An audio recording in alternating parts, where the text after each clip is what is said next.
Welcome, everyone. Today, we're looking at a truly remarkable story of enduring friendship, shared history, and honestly, incredible innovation. We're exploring a bond that spans an entire ocean, but feels closer than ever. The totally unique connection between the United States and Italy. And this isn't just about diplomacy. It's really about how two incredibly vibrant cultures have continuously learned from, inspired, and completely transformed one another over the last 8 decades. To set the stage for our journey today, I want to share something very special. In 2026, We the Italians celebrates 2 anniversaries, 1 heart. The 250th anniversary of the United States and the 80th anniversary of the Italian Republic. This explainer is part of the Happy Birthday Italy project, in which we explain why Italy is grateful to the United States for these past 80 years across 18 different sectors of our country's life. In this explainer, we talk about university, tourism, and culture. Okay, let's dive right into this. Here is our roadmap for today. We'll start by exploring the core idea of 2 anniversaries, 1 heart. Then we'll look at reinventing Italian tourism. From there, we'll shift into a cultural exchange of ideas, followed by building the academic bond, and finally, we'll wrap the whole thing up with a shared global future. So let's kick things off with Section 1. 2 anniversaries, 1 heart. Over the past 80 years, American influence in Italy has been so much more than just commercial. It's acted as a profound catalyst for modernity, literally transforming how Italy welcomes visitors and organizes its services. To really understand this shift, we have to look at the words we use. You see, in Italy, the sector is called turismo, which historically looks at the whole phenomenon from the demand side, basically from the perspective of the traveler. But the American influence brought in the concept of the hospitality and experience industry. This is a supply-side vision. It treats hospitality as a tangible service that can be meticulously designed, measured, and constantly improved.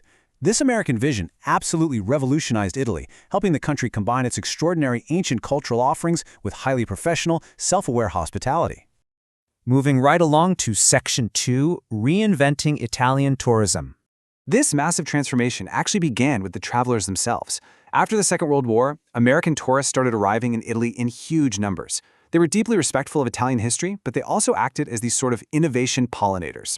They expected the modern standards of their home country, guaranteed reservations, card payments, strict reliability, and the American hotel brands that arrived post-World War II brought a whole new managerial culture to meet this demand. When Conrad Hilton opened the Rome Cavalieri back in 1963, it was a total revelation. It introduced Italians to everyday American technologies that were entirely new to them at the time. Things like air conditioning, televisions with remote controls, and even ice machines in the corridors. Later on in the 1990s, an Italian startup called Veneri.com became one of the first European platforms for online hotel booking, showing such global promise that the US giant Expedia actually acquired it. Now, what's really fascinating here is how American influence sometimes sparks innovation through sheer contrast. So picture this. In 1986, McDonald's opens a location right on the famous Piazza di Spagna in Rome. Well, the Italian reaction to this American fast food giant was so passionate that it directly pushed Italy to define and fiercely protect its own gastronomic tradition. The challenge produced the response, ultimately giving birth to the slow food movement founded by Carlo Petrini, which, by the way, is one of the most influential ideas to emerge from 20th century Italy. And then, of course, came the digital revolution, most radically with Airbnb in 2007.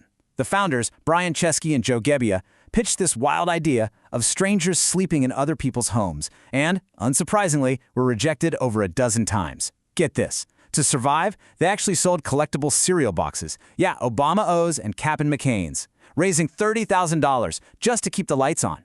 So the crucial point is how they solved their biggest hurdle, trust. They built a system of public bilateral reviews, strict identity verification, and a delayed payment architecture. Think about how totally normal this feels to you now when you book an apartment online. But this was completely revolutionary for Italy, a country historically accustomed to cash and a very personal, face-to-face culture of hospitality. The impact of those trust mechanisms is just staggering. To put it into perspective, by 2023, short-term rentals accounted for nearly 30% of all tourist overnight stays in Italy. 30%. This American platform allowed everyday Italians, like a retired school teacher in Rome, a farmer in Puglia, or a family in Palermo, to instantly enter a massive global market that previously required huge capital and professional licenses. And the connection just keeps deepening every single day. The year 2024 was officially launched as the Year of Italian Roots. For decades, Italian Americans have been this spontaneous, unpaid tourism promotion network just by passionately keeping their heritage alive. Take Lydia Bastianich, for example. She arrived in New York as a refugee and became the foremost ambassador of Italian cuisine in the U.S. The demand to see the actual places she cooked from was so high that her daughter Tanya founded a travel agency, Esperienze Italiane, specifically to help Italian Americans trace their ancestry. It's a really beautiful, emotional reverse flow, descendants returning across the ocean to find their absolute origins. Which brings us to Section 3, a cultural exchange of ideas. The dialogue between the U.S. and Italy goes far, far beyond just economics. It has deeply affected how individuals are perceived within modern Italian society. You have to remember, post-war Italy was still very tied to traditional and rural models, and this perfectly illustrates the shift. We see Italy's historical reliance on strong social hierarchies and formal conventions meeting the American ethic of personal freedom and individual responsibility. Now, exposure to American culture didn't replace Italy's beautiful communal dimension, not at all, but it did introduce a new balance. It spread a vision where individuals are the protagonists of their own choices, really fostering active participation in social life. A massive part of this cultural shift actually came through literature. Italian intellectuals like Elio Vittorini and Cesare Pavese actively promoted American authors, greats like Ernest Hemingway, John Steinbeck, and John Dos Passos. Their concise, raw prose served as a brilliant model of modernity and directly inspired Italian neorealism. Later on, writers like Jack Kerouac and Allen Ginsberg introduced totally new, almost radical themes of youth rebellion and the rejection of traditional values to the Italian cultural landscape. American culture also brought over the profound concept of being a nation of immigrants. This idea reflects an intention to truly integrate newcomers into a society's decisions and choices, rather than just offering them a geographic destination to exist in. Engaging with this American experience helped foster a much greater appreciation for cultural pluralism in Italy, really enriching the debate on how diverse groups can coexist and engage in meaningful, productive dialogue. Now for Section 4, building the academic bond.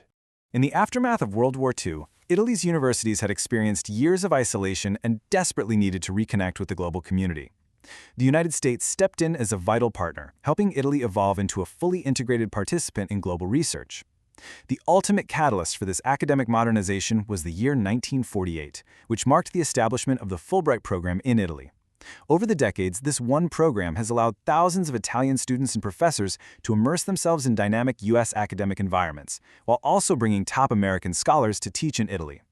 It created a powerful, ongoing, two-way dialogue. And that dialogue just exploded into massive scientific collaboration. Today, joint projects between Italian and American universities are absolutely thriving, particularly in complex fields like physics, biomedical sciences, engineering, and environmental studies. These American partnerships have provided Italian researchers with access to incredibly advanced infrastructure and expansive global networks, dramatically increasing the visibility and impact of Italy's academic community. But honestly, perhaps the biggest academic impact of all was structural. American influence actively encouraged Italian universities to adopt modern, competitive practices. We're talking about peer review, publishing in international journals, and transparent merit-based evaluation. Furthermore, the American concept of connecting universities directly to industry really took root in Italy, leading to the rise of startups, spin-offs, and university business incubators. It fundamentally shifted higher education to be an active, thriving engine for the wider economy. Finally, we reach Section 5, a shared global future. Let's move to and see how this all builds into tomorrow. We've spent time looking at the past 80 years, but this partnership is fundamentally about the future. The relationship between Italy and the United States isn't just some historical legacy, it's a living, breathing resource. When we look at the landscape ahead, the synergy is just incredible. In tourism, US-driven artificial intelligence is already changing how we travel.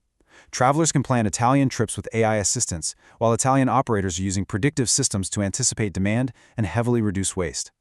Over in academia, the focus is squarely on digital transformation, where joint research is tackling global challenges head-on. Almost every American impulse has fertilized something Italian, producing results that neither could achieve alone. Which leaves us with this final thought for today. We know for sure that cultures grow precisely through encounter and dialogue. As groundbreaking technologies like AI completely reshape how we travel, how we learn, and how we connect, What entirely new Italian-American traditions will the next 80 years create? It's a completely fascinating question, and given the incredible success of the past 8 decades, I for one cannot wait to see what these two great cultures build next. Thank you so much for exploring this incredible bond with me today.